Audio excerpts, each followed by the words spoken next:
Today, we are double clicking into a subject that is near and dear to our hearts because it happens all the time. How to read a pro forma is really, really important for a rental property investor because, as we know, it's really easy to juice a pro forma. So as we've been breaking down other pro formas, we've had community members ask us to break down a JWB pro forma. So we're going to show you where to look for the essential things that you need to look for inside of JWB Pro Forma. We're also going to show another juiced one just so to get it going. And it's going to be really, really good learning environment for everybody.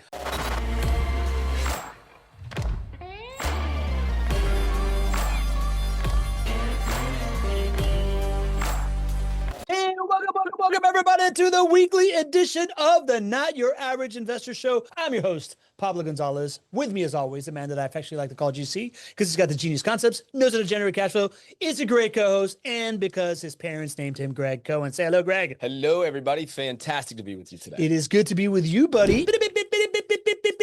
We got breaking news, GC. We do. I heard that JWB has handed out quite a bit of cash this month. You want to talk about the best of the best? The best of the best news is when we report on the rental income cash flow that we get to send out to our investors. So hot off the presses, I pulled the July rental income distributions numbers. We have 1,759 clients. 1,759 clients who received a total of $5,177,634.56. I blanked out after 5 million. So this is $5 million distributed in cash. This is after mortgage payments are paid, or this is this isn't after. This is so rent collected minus management fees. It's distributed fee. Yeah, it's distributed out. So there are mortgage payments that are paid from this, of course. We don't make mortgage payments for clients, but there's a whole lot more than mortgage payments when you got 5 million. $5 million bucks, man. I say it every single time that we report that number. Just having a $5 million business is like a big accomplishment for you guys. It's just one part of your operation that you hand out 5 million bucks like Santa Claus every single month. Oh, it's a lot of hard work to do it for everybody on the team. And I like to highlight this and then on our accounting team, because it's incredible to make sure that when you've got money coming in from about 6,000 homes that you manage, that every dollar, every cent is accounted for the right way. And then, of course, gets distributed every single month like clockwork to all of our owners. You're really good at math, GC. What happens when you divide 5 million bucks by 1,700? Well, that's why we have calculators, right? I mean, I'm trying to do the math. I don't like public. 5 million divided by 1,750 is 2,800. So the 2,900 bucks. So the average JWB client receives close to 3,000 bucks a month. There you go. Sounds about right. It's pretty good. Yeah, that sounds about right, because it's what, like 2.5 properties on average. There you go. Yeah, that makes sense. Cool. Right on, dude. Congrats. Very cool. And congrats to me. You're one of them. I had some of that cash coming in this week. There you go. Love that. My property that I had to turn on got rented. So super pumped about that. It's the cycle, man. It's man, not to put you on the spot, but like, as you know, I had 2 properties that I went on a turn for, and they both had to long-term residents, right? So the turn itself was a little longer because they've been occupied for 7 years, so they had some work to do.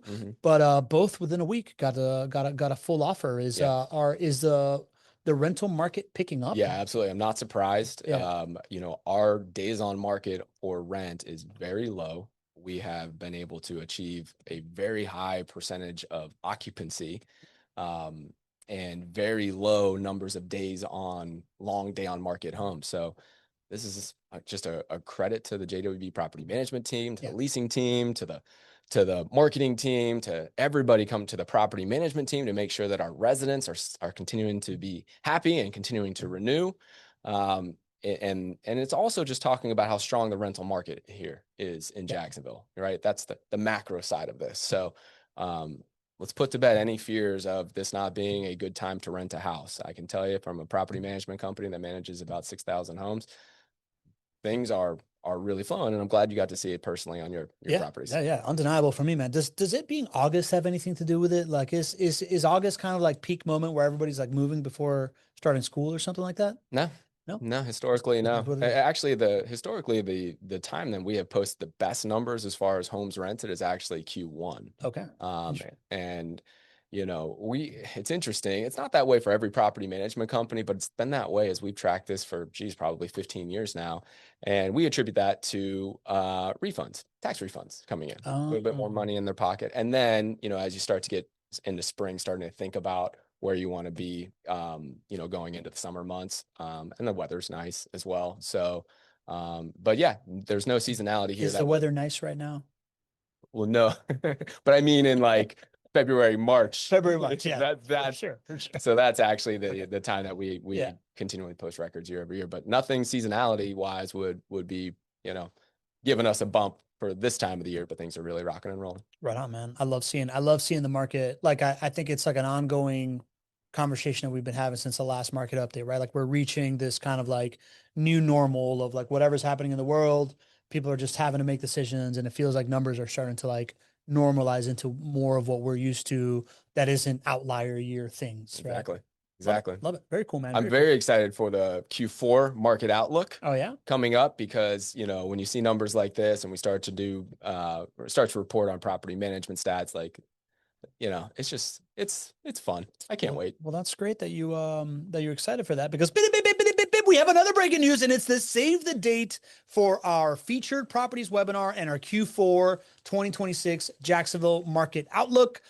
Those dates we're doing something a little bit different this time. Last time this is what's happening. We've made it into a 2-part event these days because what we find out is that folks really, really want to know what's going on in the Jacksonville market.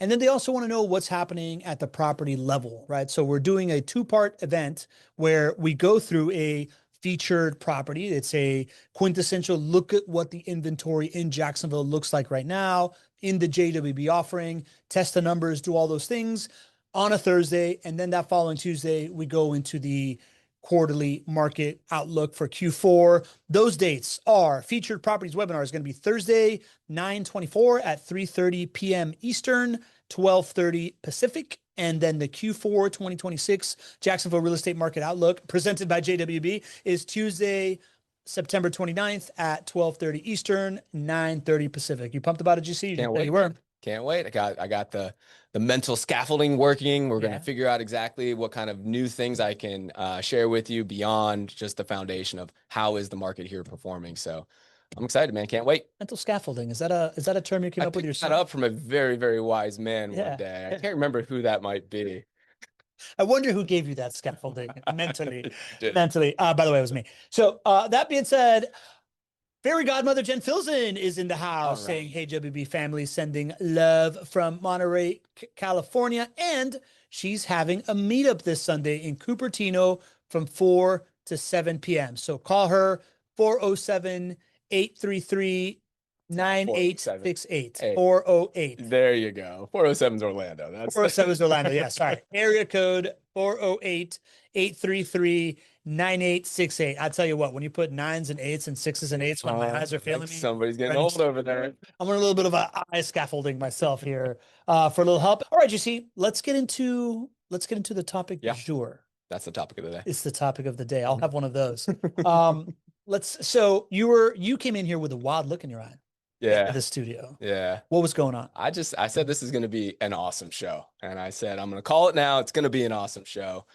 Sometimes, when Pablo and I are putting the ideas together for the show topics, it's this like beautiful thing that comes together. Joanna's there, Matthew from our team is there, and Pablo and Joanna kind of put the idea together of what the show can be like.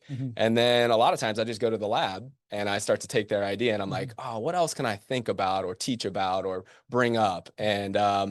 And so I did that here. And, I just think it's going to be a wonderful opportunity for us to answer questions that the community has had, especially recently when we're talking about pro formas, do a little bit of learning, a little bit of teaching. And I think there will be some things that are kind of, hopefully very, very helpful for not just making a decision on a rental property, but for making an investment overall. So I got pretty pumped and I'm really excited about it. Let's do it, GC. All right. So first of all, not to rain on your parade, but this is the disclaimer. Do your own due diligence. Past performance is not indicative of future results. We are not financial advisors. Make sure that you do all your own due diligence when it comes to this type of stuff. Did I miss anything here? You did not. All right, super duper. So this is why we do this show. This is why we regularly have this as an ongoing content pillar, is because there's the average turnkey provider out there will put a little juice on the pro forma. You put that a juice in quotation marks. That, like, huh? The juice, right? Tell me about this property here, GC, from Detroit, Michigan. Where'd you pull this from? Yeah, I mean, I get 1,000 emails a day of different, pro formas. I always try to keep my tabs on most people in the space here, and I'm sure many of you do too.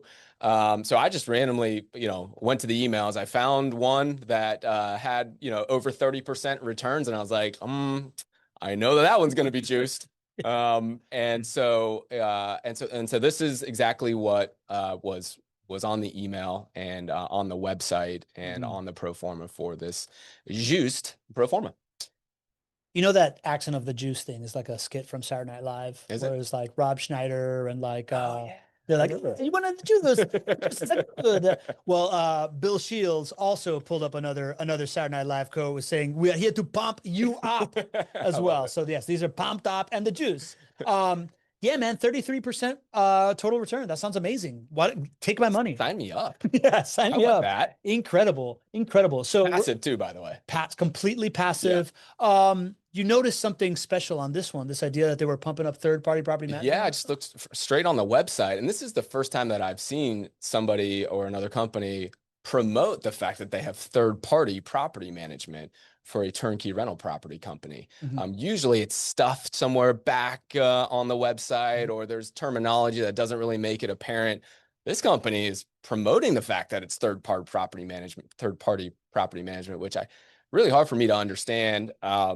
Anybody who has ever owned rental properties and has bought turnkey rental properties know how important the property management is to the health of the investment. Yeah. So they're basically saying, that ain't us.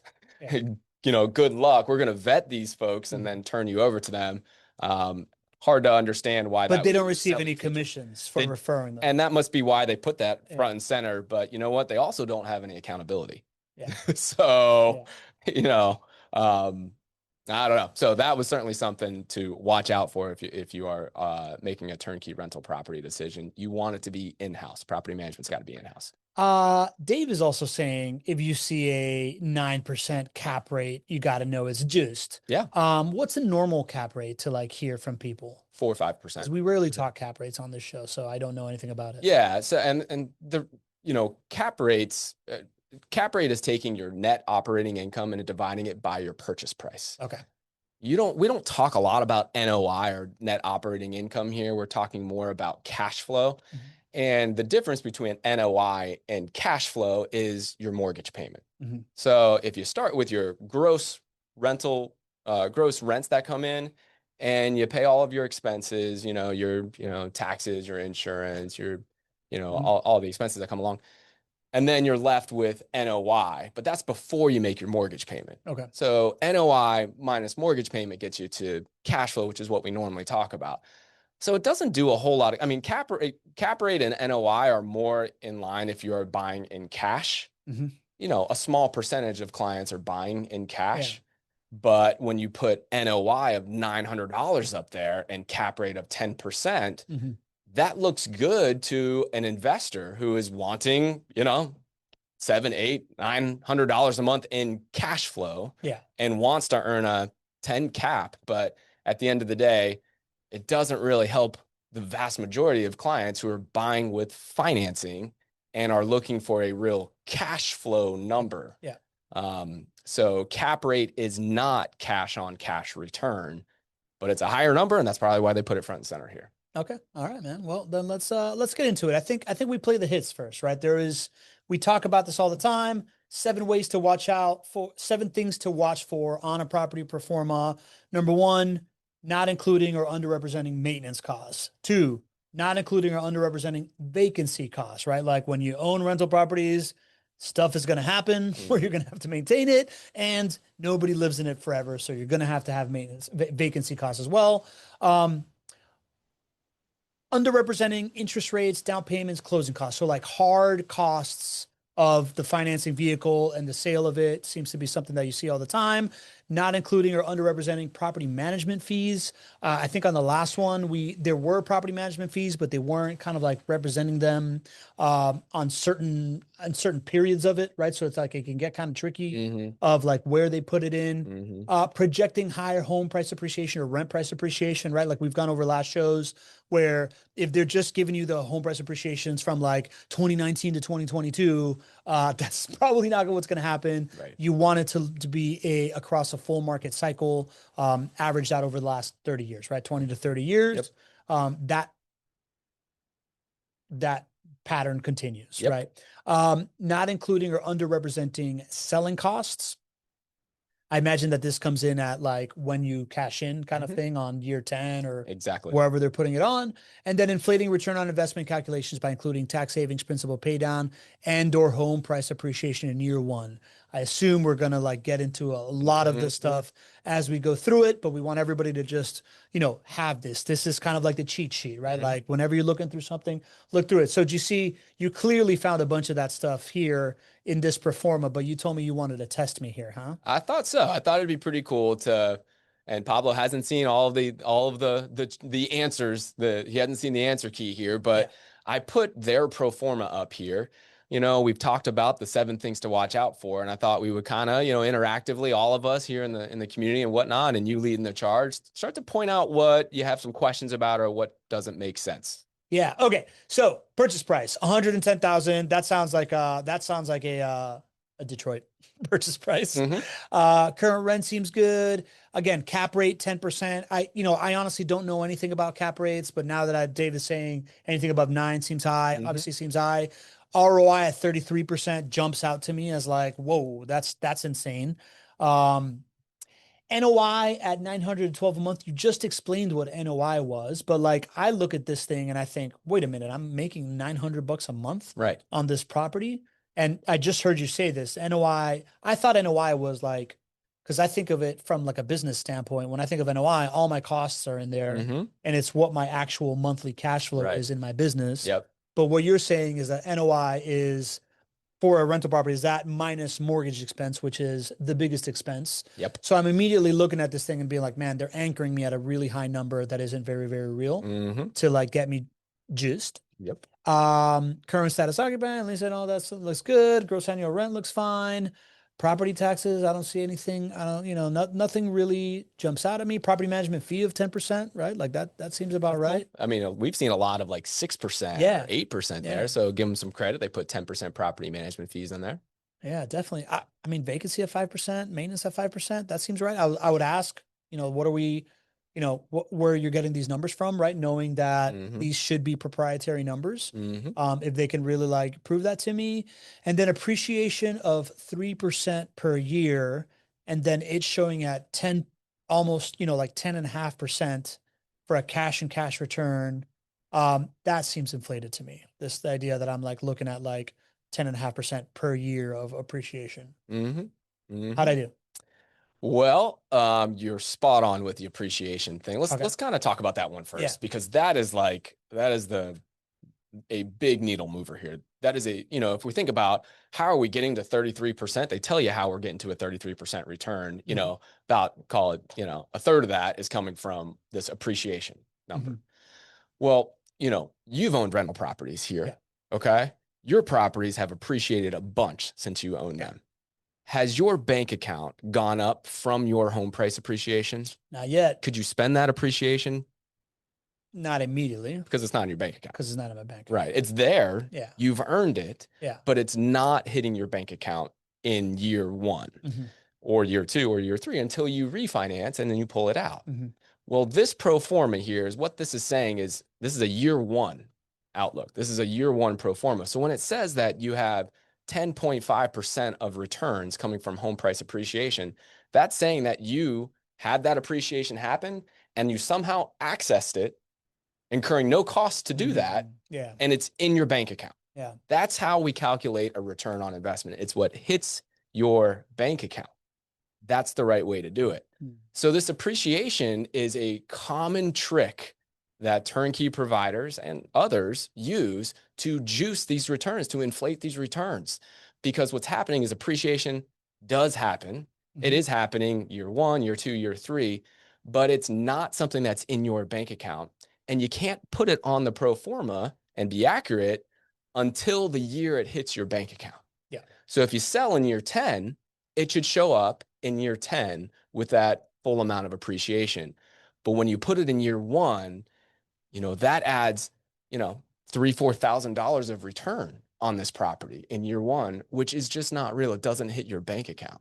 So it's a common way to juice returns. And when you start to see 25% returns, 30% returns, 35% returns in rental properties, I can almost guarantee you that's what they do. Yeah, that they're essentially front loading the cash on years 1, 2, and 3, and like the whole like time value of money thing overprices it then. Exactly. Got it. Exactly. That makes sense.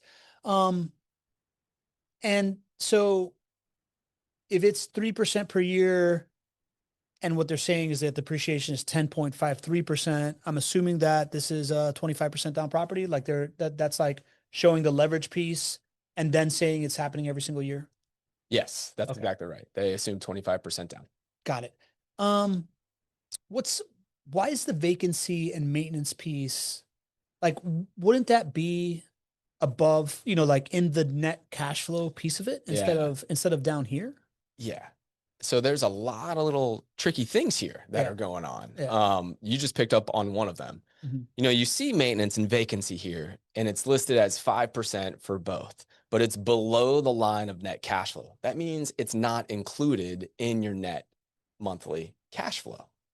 If it was included in the net monthly cash flow, it would make the cash flow numbers go down significantly. So this is a common thing. Providers will say, here's what maintenance and vacancy is, but it's not actually included in the numbers. It's just not very visible. I looked at it and I was like, oh, I thought it was included there when I first did it. And I'm like, wait a second.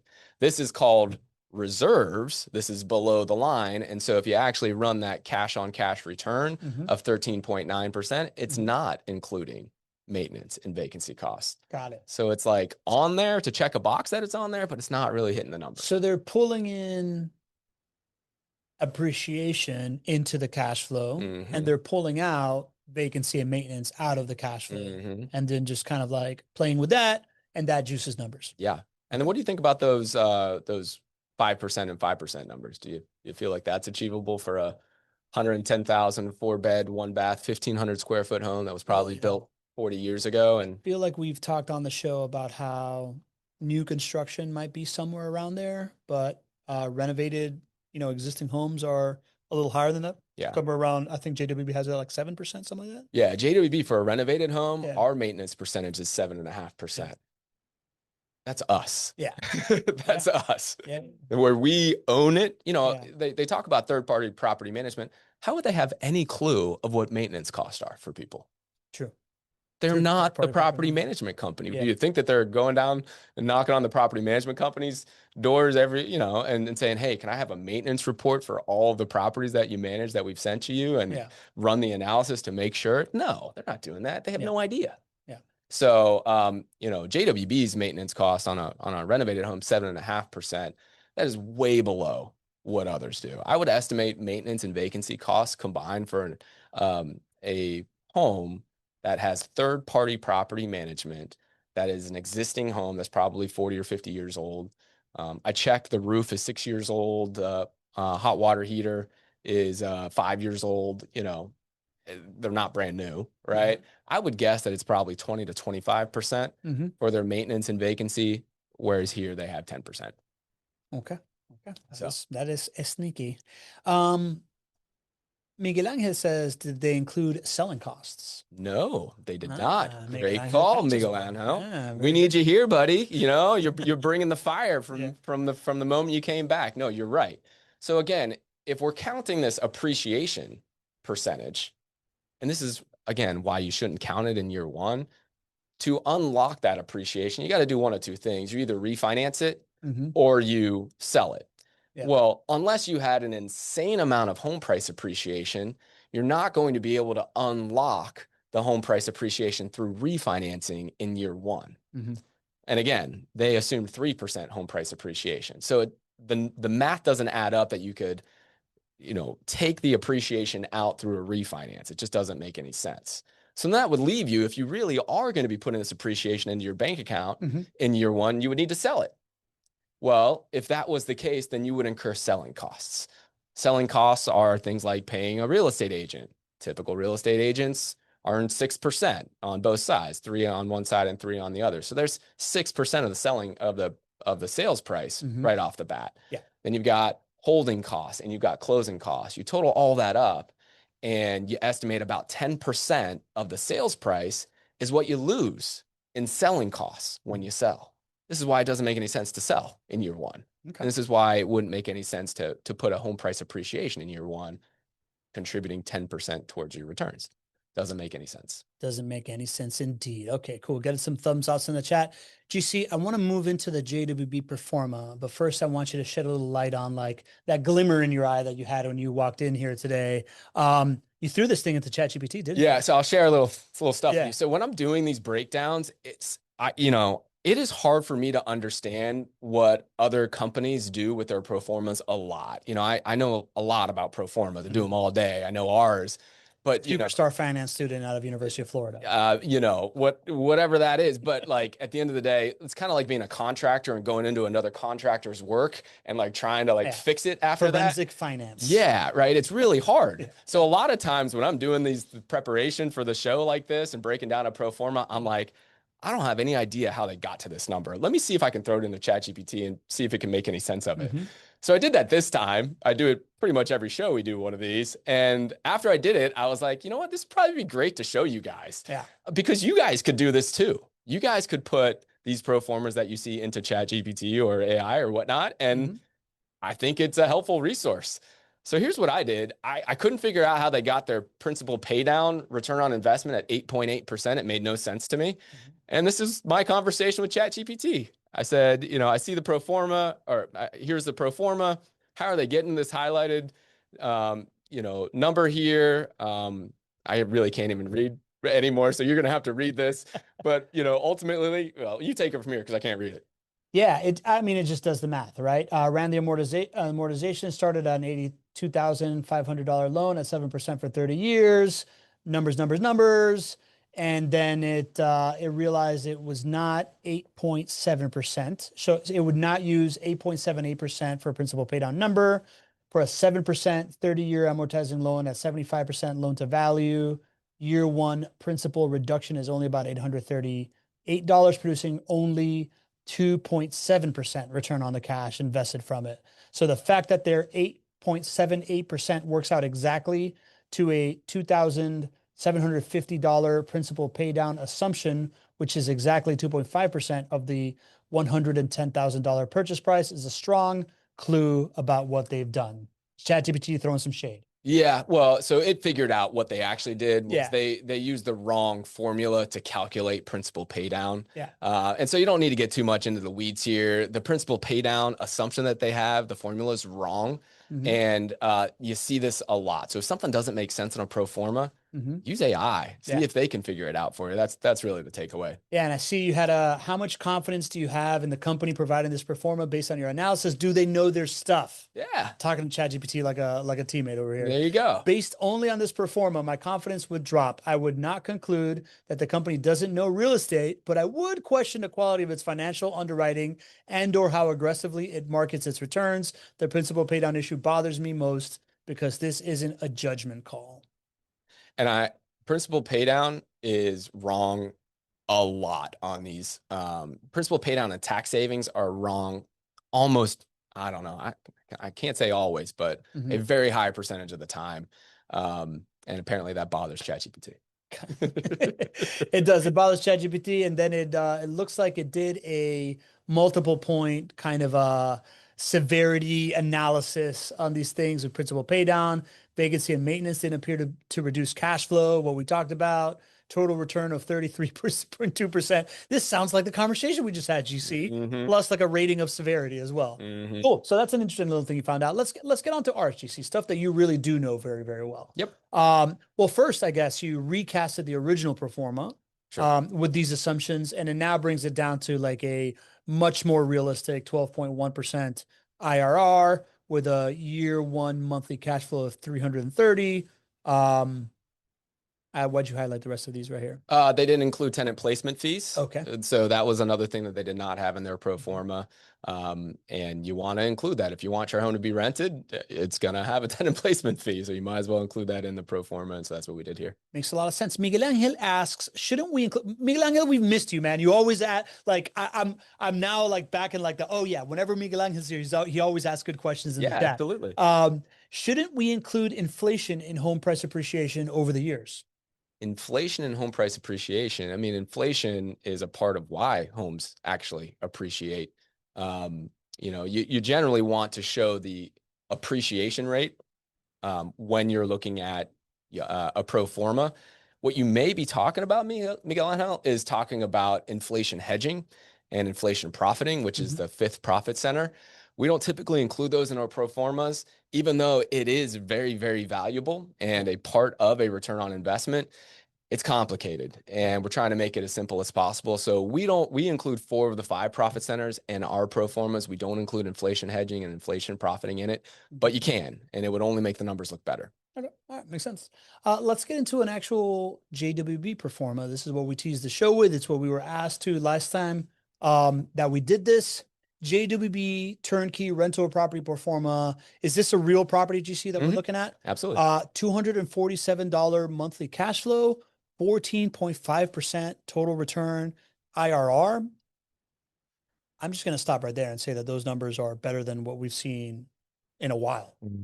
Is this because of the 3.9% rate that is being offered right now to JWB clients? That's what's making this so attractive? Sir. Okay. Yes, sir. Do you want to talk about that too? 3.9%? I do. We've been talking about why this is such a great time to buy.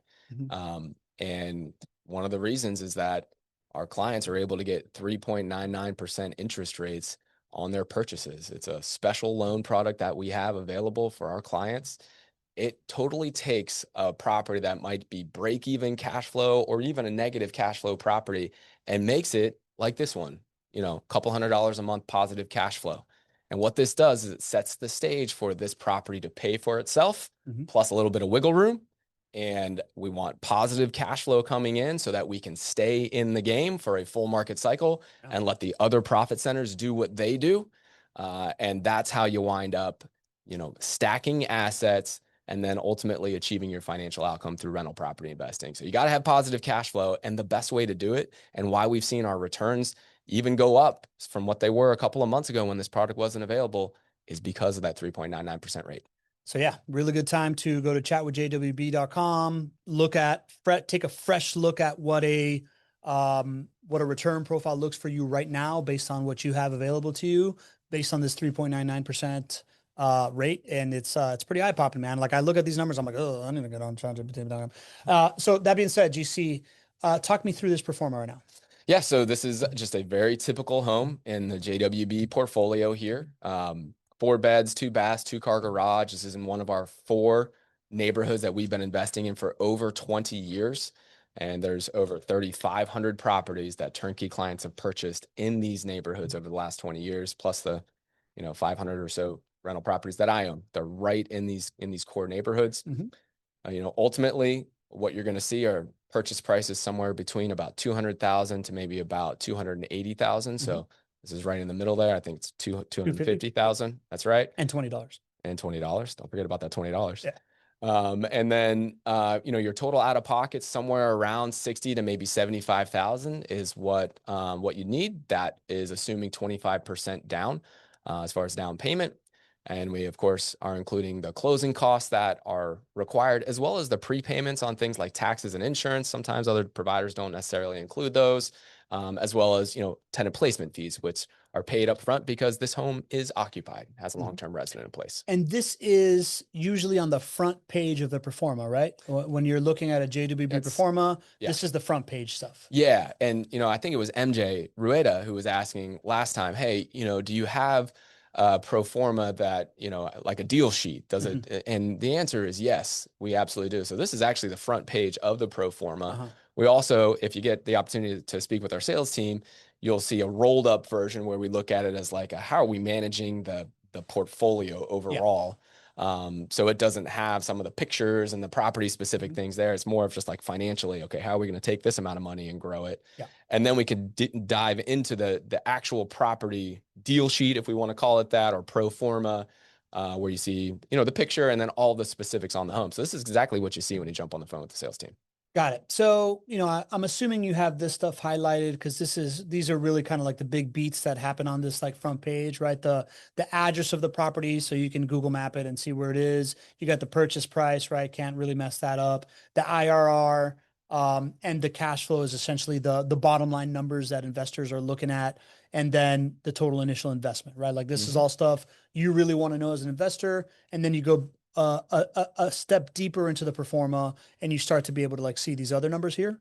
Yeah, I wanted just to show you everything that's driving. I think the ask here was like, show me how all of the pro forma, that number of whatever, 13, 14, 15% IRR, where's it coming from? So a big part of that is the income and the financing assumptions. So you can see there on the right here, the rent for this home is $1,573, assuming 25% down with that 3.99% rate, gives you a mortgage payment of about $900 there.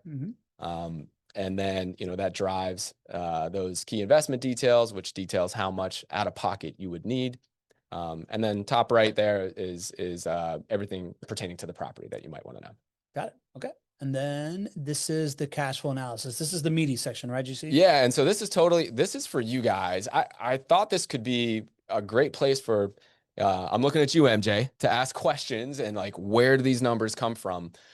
This is the detailed 10-year pro forma that we put together for every property. And we love going through these numbers with clients. Not every client wants to go through what exactly is maintenance cost going to be in year 8. But if you're the client who wants to know what that is and how we get to that number, this show and this time right here is for you. And of course, we're happy to do that on the phone with our sales team as well. Where we start from is just a baseline group of assumptions. So we assume revenue increase. Revenue increase is your rents. How much are rents going up per year? Well, based on data for the Jacksonville market or the last full market cycle, we see that rents on average go up 4% a year. So that's our analysis. That's our revenue increase. We then look at vacancy rate. So this is an internal thing. We look at how much are our clients spending on vacancy costs when the home is not rented. And for a new construction property like this one, it's 3% is the vacancy expectation. Same thing for the maintenance rate expectation. It's 4%. So you take the gross rents that the property earns, and then you multiply that times 4%, and that ultimately gets you to what you're spending on your maintenance costs for that property. You would do the same thing for the vacancy rate. I didn't detail that out, but you take gross rents, multiply it times the 3% for vacancy, and that's the cost that you have for vacancy costs. Then you've got operating expenses. We expect things like property taxes and insurance costs to go up over time. That's what happens generally. And so we look at that increasing at a rate of 3% per year. Next, we've got home price appreciation. This is information specifically for the Jacksonville market. Again, we look over the last roughly 30, 40 years, and we see that on average, home prices have gone up at a rate of 4.8% per year here in Jacksonville. That is not the same rate for other markets. So if you're doing an analysis and looking at another pro forma, make sure you know what your home price appreciation rate in your market is, because it dramatically changes your total return expectation. But for Jacksonville, it's 4.8, and so we use that in our modeling. And then we look at our estimated tax bracket.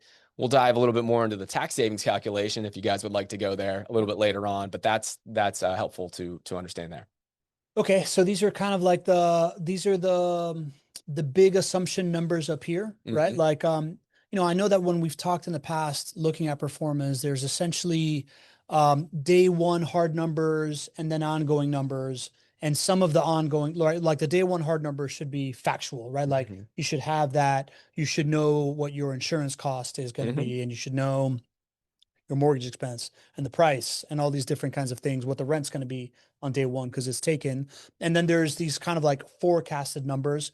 Some of those are numbers that need to be proprietary because they are performance based numbers, such as the maintenance rate is going to be a performance based number, vacancy rate's a performance based number, but then there's kind of like market based numbers, right? This idea of like the annual revenue increase, the appreciation rate.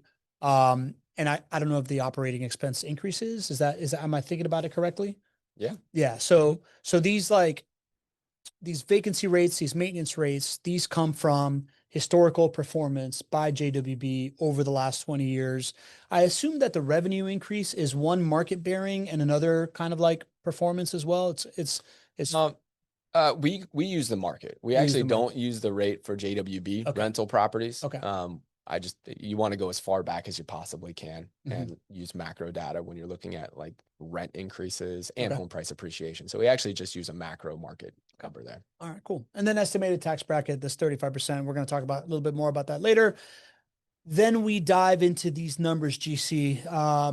There is, hard to kind of like describe everything that's going on the screen. But if somebody is listening on the podcast, the mortgage payment, that stays constant every single year. You have them here listed out as year 1, year 2, year 3, year 4, year 5, and then year 10. So you have them as annual numbers. So mortgage stays constant. Estimated annual property taxes, you see every year slightly increasing. Then you have estimated annual homeowners insurance slightly increasing every single year, somewhere starting off at like $711 and going up little by little to get to like $800 by year 5. Vacancy costs, you're showing 0 vacancy costs year 1, year 2, year 3, year 4. And then in year 5, you have $367 in vacancy costs. Can you explain that? $3,067. I don't know what I said. Yeah, no, all good. I wish it was for everybody's benefit. Yeah. So when you're determining vacancy costs, you want to understand what the total percentage is. That helps you figure out how much money you're in essence giving up when your home is vacant. And the timing of it really matters as well. So your homes go vacant when your residents leave. And so your property manager should know what their average duration of resident stay is. And their average duration of resident stay should line up with when does vacancy hit on the pro forma. So JWB's average duration of resident stay is 4.5 years. So that means on average in the 5th year, you have a resident move out. And then when that happens, you have vacancy costs. You also have maintenance costs and other costs that come along. And so the expectation, what we've been able to demonstrate is that those first 4 years, you on average have a resident that's paying. When that resident leaves, you're going to have a couple of months of downtime. We're going to rent it as quickly as we can. But from the time that we take the home, take possession of it, do a little bit of work to put it into great rental shape, put it on the market. Let's say it takes 30 days or less to rent out. Maybe it takes 2 more weeks for the resident to move in. You should plan to have about 2 months of lost rent to get there. And that's how the numbers shake out. Got it. So that $3,067 in year 5 is almost 2 months of mortgage expense, essentially, as the vacancy cost. And then this years 1, 2, 3, 4, no vacancy cost. That is based on your historical performance of 4.5 years of occupancy. So you're not going to have vacancy costs. Those 4 years, you will have it. It's, like on average every 5 years. Exactly. Maintenance and repairs, then year 1, there's 0.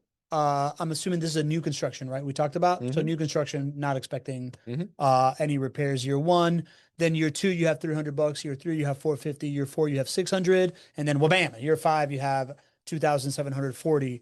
Is that $2,740 because when there's going to be a turn on that year 5, now you have extra maintenance costs because of the things that you're fixing the rest of the time? It's just little things that are going to happen here and there. Yeah, it's the difference between occupied maintenance and a property turn. When your home is occupied, you're going to have some costs along the way, but you're going to have a lot lower percentage of the overall maintenance costs happen when somebody's living in the home. And then when that resident moves out, that's when you're going to have an outflow of a more significant nature. That's where you see property turn costs. And I talk about, hey, you're going to have to put, call it $2,000 or $3,000 into the house when the resident moves out. And that's what we reflect. Again, the resident stays on average 4.5 years. So for the first 4 years, you're actually spending a little bit here and there, typically for a JWB client experience. And then we prepare you that when that resident does move out, that's where that cash outflow is going to be. But it's all determined by how long does your resident stay, which is determined by how long do you sign your initial lease for, and then how good are you at creating an environment where that resident wants to renew. So you can see here, if we understand that while your home is occupied, you have significantly less vacancy and maintenance cost, the property management team should be designing their activities to defer the move out as long as possible. That's how a property management company can drive value for you. That's how management is way worth more than the 10% that they're charging you if they can have a resident in the home for as long as possible, continuing to renew, deferring that cost that comes when they move out.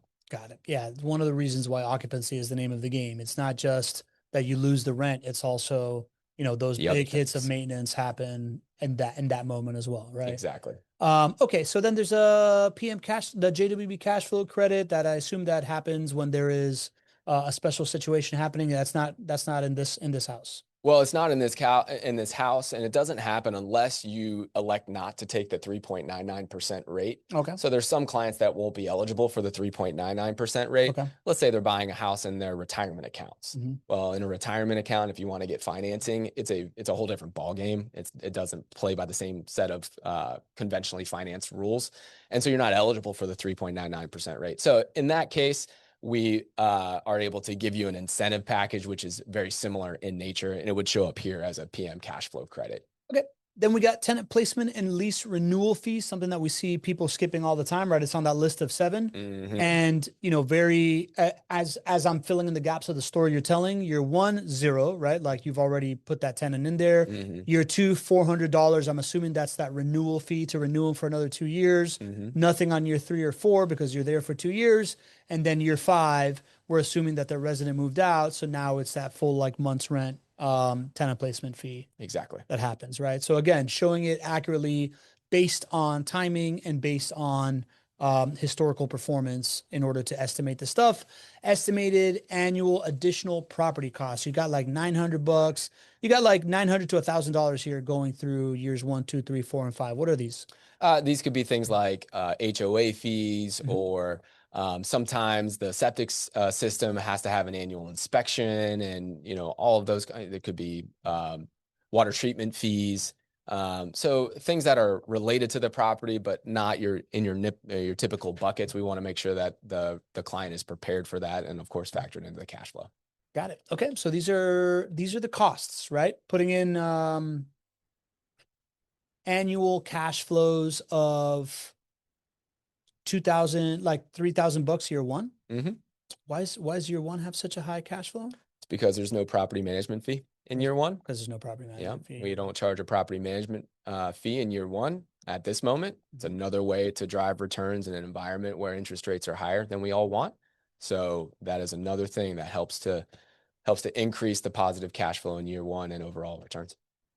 Got it. And then year 2, it goes down to $900. Then year 3, it goes back up again, and year 4 goes back up again. Why does it? Oh, it's because that's the property management fee, the tenant placement fee, and then you start to add repairs. Why does it go down like that? So year 2, now you have the normal property management fee that's there. So what's that? $1,900 or so on an annual basis. So that's there. And then you also have lease renewal fees. So we're assuming that you renew the lease at the end of year 2. And then you also have just some occupied maintenance. We estimate about $300 for year 2 occupied maintenance on a typical property. And so you add those costs in, and then your cash flow still positive. But this is an important thing to talk about as a rental property investor. Your cash flows are never flatlined. Are your cash flows flatlined? No. No. Sometimes they're way above what you thought. Yeah. And then sometimes they're a little bit lower than what you thought. And then sometimes you have to put money out, which, happens in year 5 when a resident moves out. So before you get into rental property investing, understand that it's not going to be flatline, and you got to be okay with that. And you also got to have property reserves to make sure that you have the reserves in place when an outflow happens, that you're not pulling money from your personal bank account, because that can be very emotional for clients. And we try really, really hard to avoid that. Got it. Makes sense. I've got a handful of questions. Let's get through all these numbers, and then I'm gonna go back to the questions and Okay. the numbers on the screen. Love it. So here's the tax savings analysis, GC. So it seems like the tax savings is very much like reported in accordance with rental income, right? So you'd say this is like the income slide plus tax savings as well, right? Well, this is really about calculating the tax savings. Okay. You have to understand what the rental income is in order to calculate the tax savings correctly. Okay. So you've heard me on previous shows where I said, hey, you know what? A warning sign is if you ever see tax savings is just flat line, that means that the provider is not calculating it correctly, because the amount that you get in tax savings is dependent on how much net rental income you get each year. And we just talked about how your cash flow or your net rental income varies each year. Yeah. So your tax savings will vary each year. So if you're just seeing a plug and it's like, I'm saving $2,500 a month, or excuse me, a year on taxes for 10 years, that's just not real. They're not actually calculating it. We actually do calculate what tax savings are. And of course, I have no idea of knowing exactly what your tax situation is, but this is representative of what tax savings could be, and it's done formulaically correct. Your tax situation may be slightly different. Ultimately, what you need to do is to take your net rental income, which is what you are taxed on, and then you have to look at your principal that you paid back through paying your mortgage payment. That's not deductible. So you actually have to add back the principal that you paid in year one to get your total taxable value. And you do this for each of the years. And then you look at what is your estimated depreciation write-off. This is the beautiful tax saving measure that is called depreciation. And you can see it's very substantial. In this property, it's estimated to be a little over $8,000 a year of a non-cash write-off. You just get to write that off. But you only had about $6,300 in year one for taxable income. You have $8,000 of a write-off. You only get to actually experience the tax savings for $6,300 of it. And then the rest of it carries forward to the future year. And that's actually how you do tax savings calculations. You know how many times I've seen this on a pro forma outside of JWB? How many? Zero. Zero. I've never seen this calculation done well on a different pro forma. So this accurate to like actual income, and then having the remainder brought over, and then actually like pegging it to that, right? Never seen. Year 5, zero tax savings. Yes. Tell me more. Well, in order to have tax savings, you have to have taxable income. And in order to have taxable income, you have to have net rental income, so positive cash flow, and it has to be more than your principal. Exceed your expenses. Exactly. Right. So year 5, you had that turn. Exactly. That goes, so that kills kind of like that cash flow for that year. Therefore, you don't have tax savings that year. But again, that tax savings balance carries over to the next year. Bingo. And then year 10, you have total tax savings. Year 10, you're assuming that you sell this property, right? Yes, in year 10, this performance built on selling. So you're able to depreciate, take the rest of the depreciation off when you sell it. And let's go about tax savings in year 10 on the next slide, because it'll be a little clearer. We are assuming that you pay or that you recapture the depreciation that you depreciated for the first 9 years when you sell.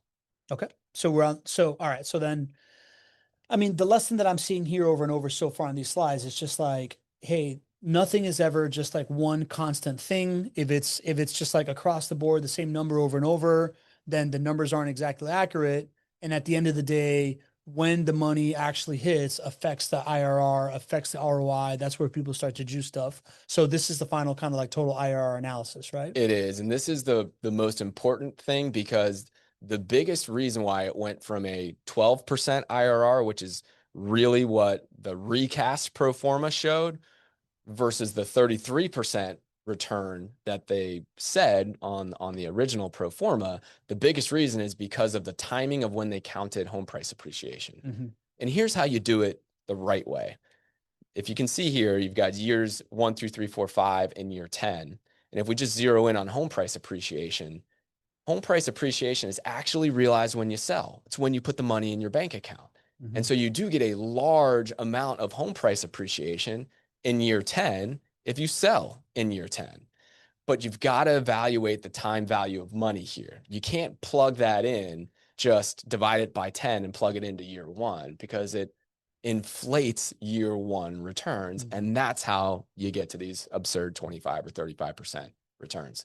So this is the way you do it.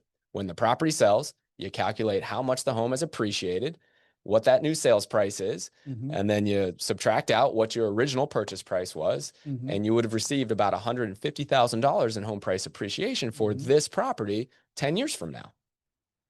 But to get to Miguel Angel's point, if you're going to do that, you have to include selling costs as well. Costs here. Right? So liquidation costs or selling costs. So you take 10% of what the sales price is likely to be at that point in time, which would be about $400,000. And 10% of that's basically 40 grand. And you gotta take that away. You gotta have that cost incurred if you're going to be accurate about what your total returns are. Here, so when I look at these numbers, so talk to me about tax savings. Wouldn't there be tax savings? And like if that tax depreciation is rolling over and rolling over, wouldn't it roll into year 10 and actually have some tax savings that comes off the top here? Yes, this is another key point. Again, I'm so glad you're bringing this up. So for tax savings, what we're actually looking at is the savings that we get from being able to write off through depreciation like early. So like year 1, year 2, year 3, year 4, all the way up through year 9. We've got this depreciation write-off, and we're writing that off against our taxable income. Okay? Well, that doesn't mean that we avoid taxes. We have to actually recapture the depreciation later on, and we have to pay taxes on that later on. So it's not like you avoid it, but what you do is you pay it at a much lower tax rate. You've heard of cap gains or long-term capital gains. So you actually pay taxes at a much lower rate when you are paying it after owning it for a year, owning an investment for a year. Because it's capital gains. Because it's capital gain. So it's not regular income. Exactly. Got it. So if you were to pay, if you didn't take the write-up, you didn't have depreciation in year 1, and you just had that taxable income, you'd have to pay that at your federal income tax bracket for that year. But you defer it. You defer it through depreciation. And then when you sell, call it year 10, you do have to pay that back. You do have to recapture the depreciation, but you're paying it at a much lower rate. So you're paying it a cap gain. So that's why it actually reflects a cost there in year 10. Okay. Yeah, that's something we've never gone through before. Never talked about that. Okay, and, cool. you know, and credit to the audience here for asking us to do this, because this is actually how you calculate tax savings the right way. Good stuff, GC. So this is, essentially I'm taking away. I'm going to go into the questions now. We're going a little bit over, but I want to dive into the questions. The biggest takeaway for me here is kind of like what I was just hitting on that last slide, right? This idea that if you are looking at a pro forma, the first thing that I want to do is go through the 7, go through like the 7 things to watch out for a pro forma, make sure that they're all there, right? Just make sure that they exist, right? Then I'm going to look across at these kind of like detail pieces and look for numbers that aren't always constant, except for the mortgage payment, right? Like numbers are not always going to be constant. They should reflect an actual behavior of what the property is going to do based on the assumptions on the performance of the property management company and like how they can explain these different things. And if they're all, I'm going to make the assumption that if they're all constant, it means that those aren't real numbers. And then I'm also going to look for where on this thing are you putting these costs or more likely revenues in years 1 through, like in the early years that aren't necessarily hitting my bank account, because that's the thing. The time value of money coming in early is the thing that's going to juice what the final number is of IRR and cash flows and stuff like that. Okay. So that's the big takeaway. Absolutely. All right. You ready for some questions? Yep. Okay. Let's go with Mike Foster asks, does the rental income on this chart in year 5 take into account 2 months expected non-rent during a property turn? So that's here. No. It doesn't. So rental income, Oh, so here's rental income. Year 5 is. oh, okay, sorry. And in that case, yes. I thought he was talking about gross rental income. Uh-huh. So in that case, yes, it takes into account for net rental income, it does take into account the loss of 2 months of rental income in year 5. Gross rental income is just a factor of rents going up 4% per year each year. So you basically take the gross, and then in year 5, we estimate that you're going to have, call it about 2 months of lost rent, and then that, funnels down to the net rental income. There you go.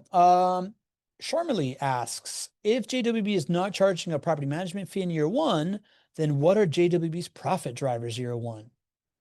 Well, we make money when we sell the house to you. So we buy and build the house lower than what market value is, and we sell the house to you at market value. So, and we also we make property management fees. If it's reflected in a different slide here, but you'll see a tenant placement fee. So we do make a fee for placing your tenant year 1. But property management for us is not the main driver of we think of property management as the fulfillment of the promises, and the promises here are about what we can drive for your return on investment. It's always been our approach when it comes to property management. It is the fulfillment of the sales promises. So it was never intended to maximize fees. If it was intended to maximize fees, we would sign 1-year leases and we wouldn't be very good at renewing them. Yeah. But yeah. Okay. All right. Anonymous attendee asks, typically JWB does a great job of securing multi-year leases for tenants. Doesn't that help with decreasing the annual estimated 4% yearly increase? You guys are awesome. So I'm assuming that what they're asking is this annual revenue increase held down by the fact that you're signing multi-year leases? No, I don't believe so. Our rents, our increases are actually built into our agreements for renewals. So typically between 3 to 6% is the annual increase in rents when residents are renewing. So we get the best of both worlds. We sign long-term leases and we have rent increases built into the renewals. There you go. Ileana is asking, hi again. Do you work with all-in-one loan lenders? If not, are you open to work with them if I bring my own? That all-in-one loan is something that I just learned about, honestly. And so I'm looking into it. So right now, no, we don't work with any all-in-one loan providers. You want me to explain what an all-in-one loan is? Yes, inside of my eyes, just bewilderment. I honestly, I'm not an expert in this, and so I might flub it up a little bit. But an all-in-one loan allows you to have a mortgage and basically a home equity line of credit all in one. Okay. And so it would be really fantastic to have both of those things in one loan, because then the reason I got excited about it is to help with the property reserves conversation for clients, because if you had an all-in-one loan and you had a HELOC sort of built into your loan product, well, then you would have instant reserves if you needed them. Embedded reserves, yep. There's also a lot of potential upside on the numbers of how it would help with accelerated pay down.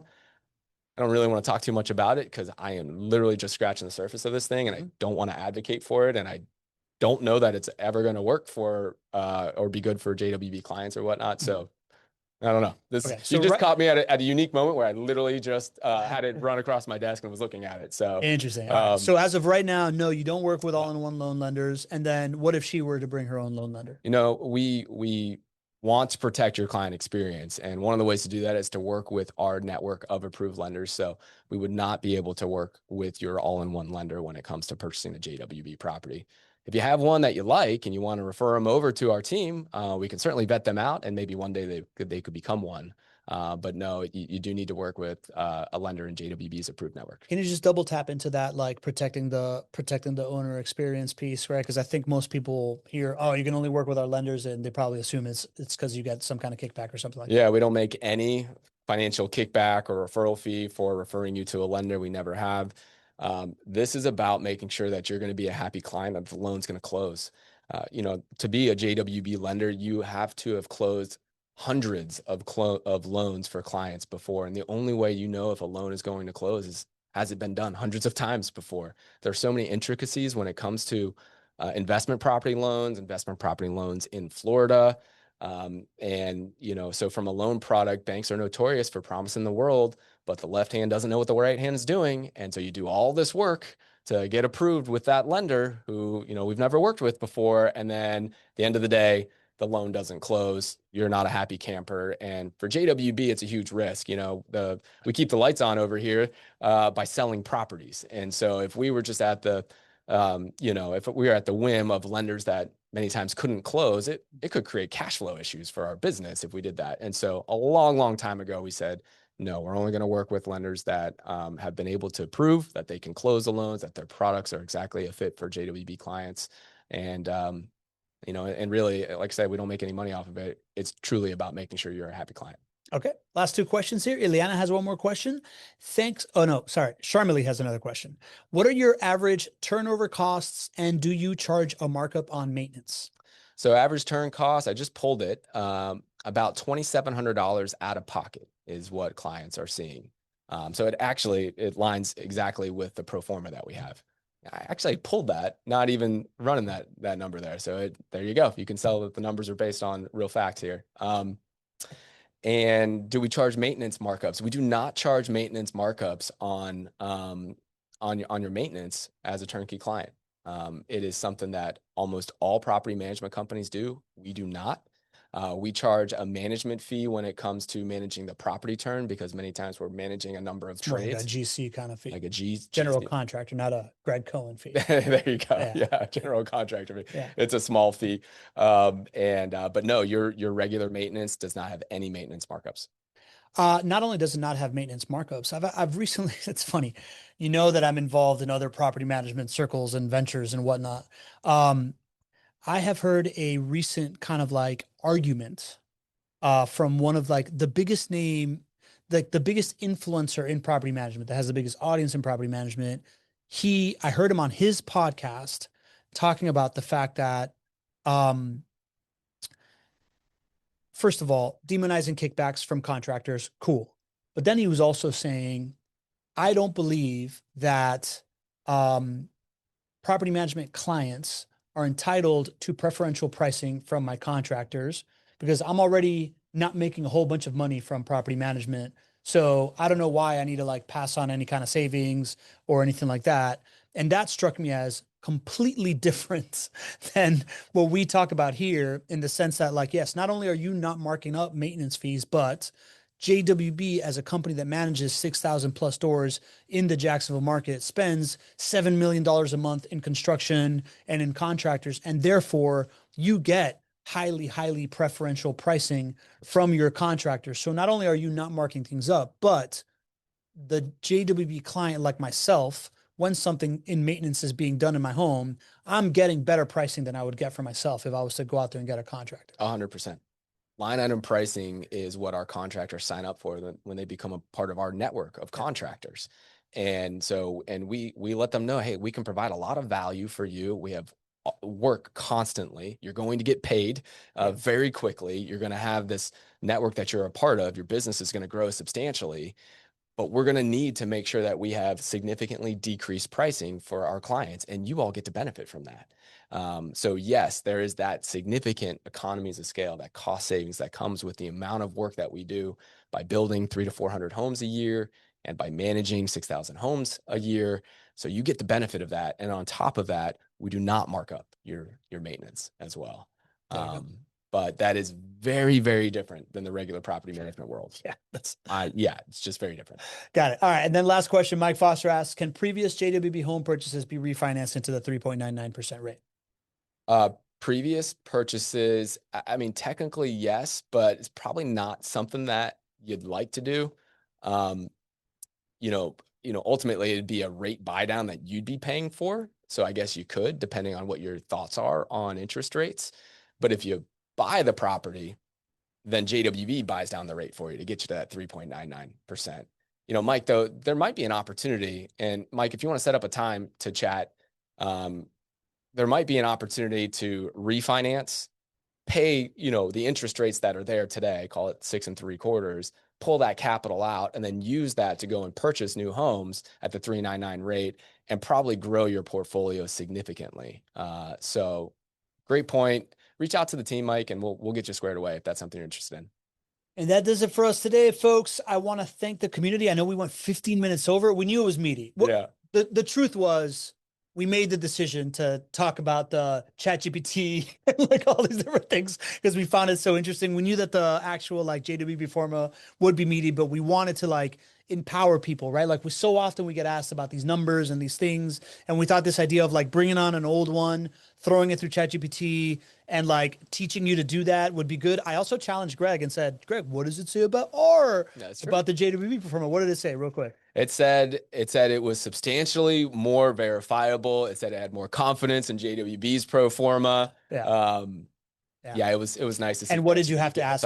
What did you ask ChatGPT? I said, are you only kissing my what? Because I'm JWB and I've asked you a million questions, and it said no. So I fact checked again. Yeah. So if you guys want to do that, give JWB a call, get on the phone with our sales team. We'll send you a Pro Forma. We'll have a good chat, and then you can throw it into ChatGPT and see what it thinks. Yeah. So, anyways, we made a decision to go in that. Then there was really, really good questions. So sorry that we went over 50 minutes, but I applaud the community. We had 70 plus people on this call. We still have 60 plus people on. An hour and 15 minutes into the middle of your workday, getting educated on real estate, getting a lot of love here in the chat for a good show. We appreciate you being here. You're the reason why we do this thing. The only reason we did the show was because we got the feedback of, hey, go through a JWB Pro Forma. So whatever you bring to us, we will try to teach the community about it. Because if you have a question, we know a bunch of other people have a question, and we love doing it. Next week, we're hitting a couple of headlines, right? A headline just came out that said that the average Florida renter needs an income of $77,000 per year. Is Florida becoming unaffordable? Is the question that we're asking next week. Also, after multiple rate hike predictions by Bank of America for September, rates just dropped this week a little bit. Yeah. We're going to make sense of this kind of like interest rate up and down and what it means for everybody. So we hope you join us next week. Thank you for being here this week. Remember to ask all the good questions when you're looking at a Pro Forma. And from now till then, GC, any little bits of advice for our audience? Don't be average.